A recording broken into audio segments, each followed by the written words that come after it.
Chapter 3 Pranayam to control mental restlessness. He then goes on to narrate the bhakti that accomplishes enlightened peace at superconscious and supra-conscious meditative unions and actualizes Pūrṇa Yoga.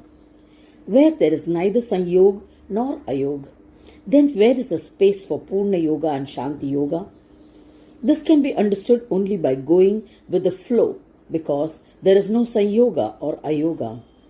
This means that superconscious with attributes does not remain, and supra-conscious without attributes also melts away.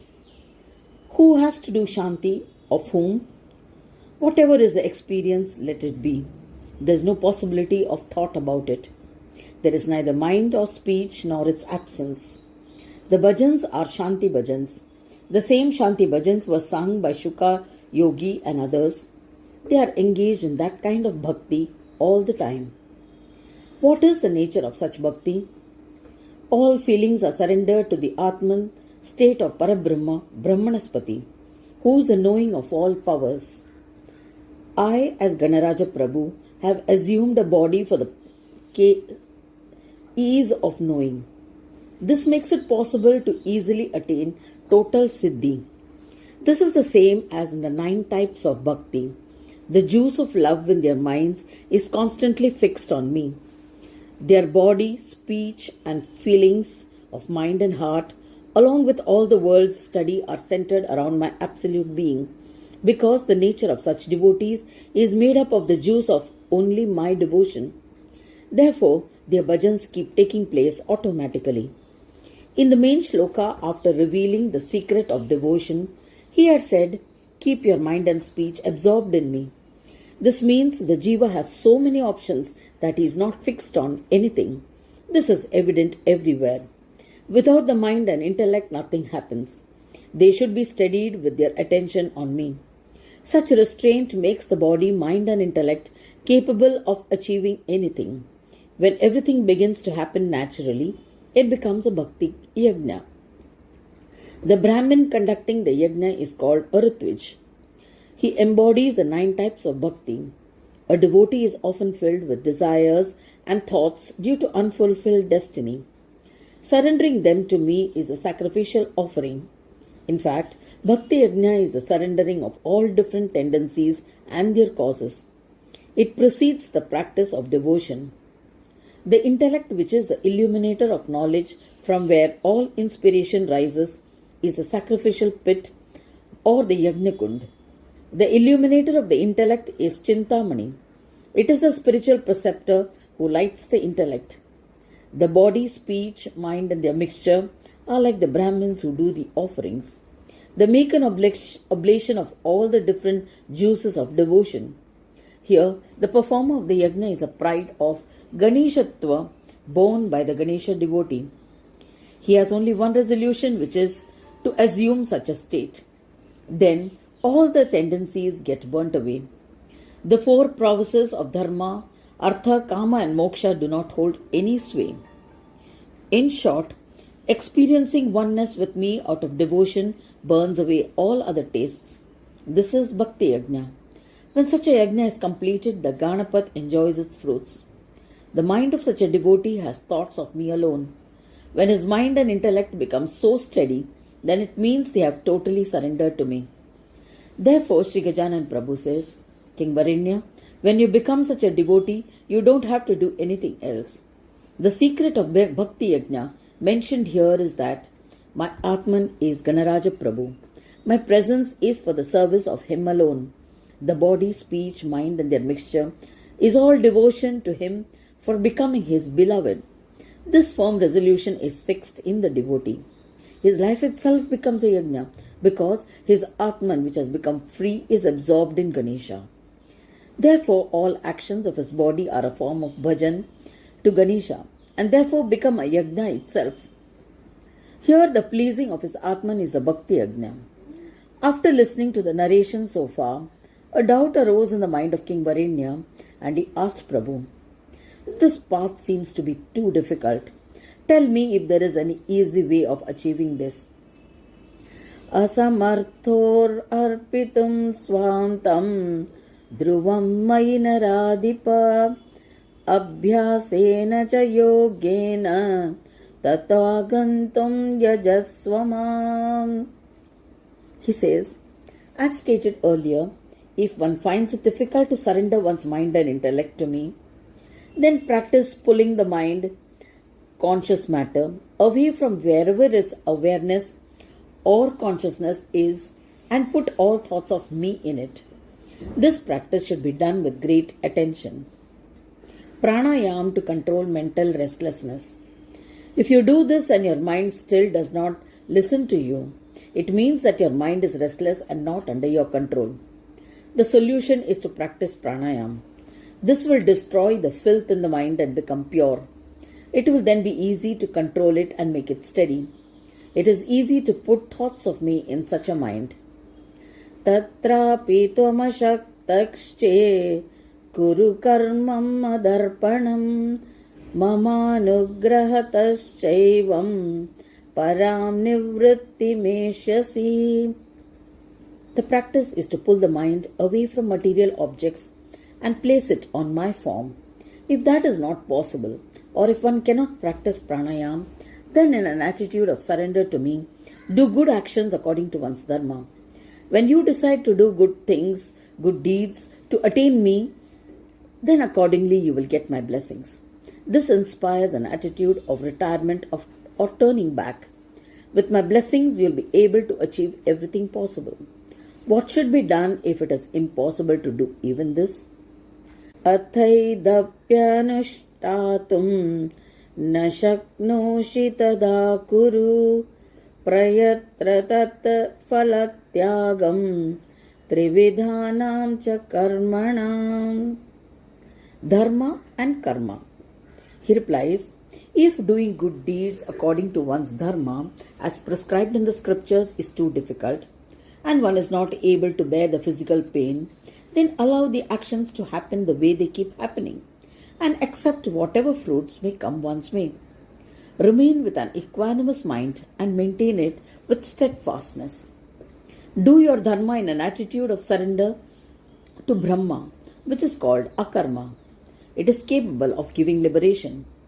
If one does not hesitate to do sins for the sake of bodily pleasures, it is vikarma which takes you to hell. If one does the threefold karma as per their destiny, then enjoy whatever fruits come your way. In short, go through situations knowing fully well that they are happening by the force of destiny. There is no use thinking about joys and sorrows. Bearing with the determination and courage gives a sadhak the necessary practice and faith. Gradually he will become my devotee and get the psychic powers he desires. Shreyasi buddhiravritte tato dhyanam varam matam tato khila parityaga tata shantir gariyasi. He continues, in the earlier shloka I had told you about the physical pain that you are unable to bear. Whatever actions have to happen, let them happen.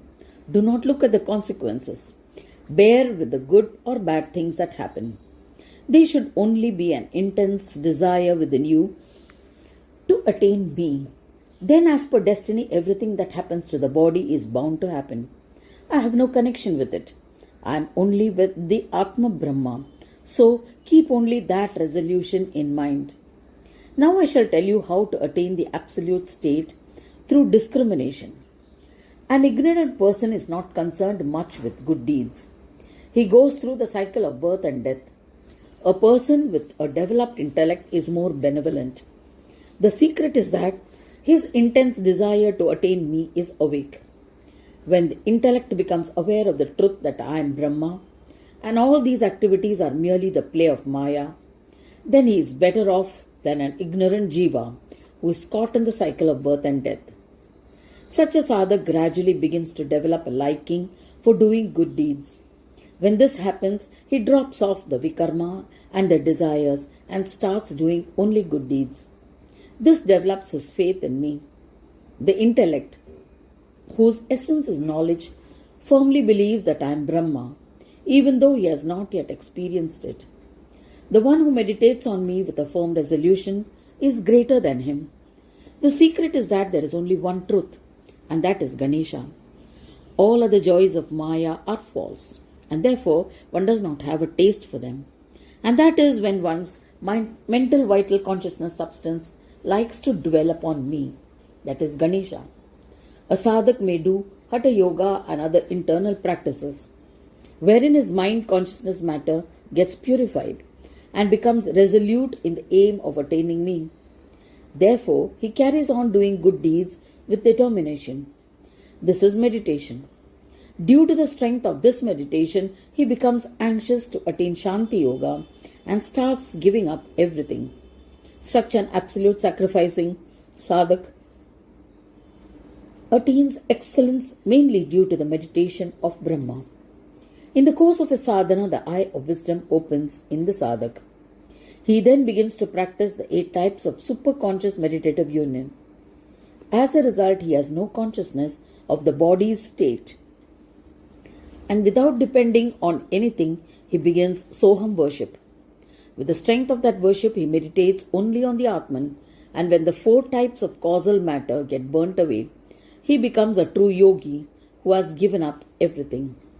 In this manner, the sadhak turns into a perfectly enlightened being who becomes a bearer of peace.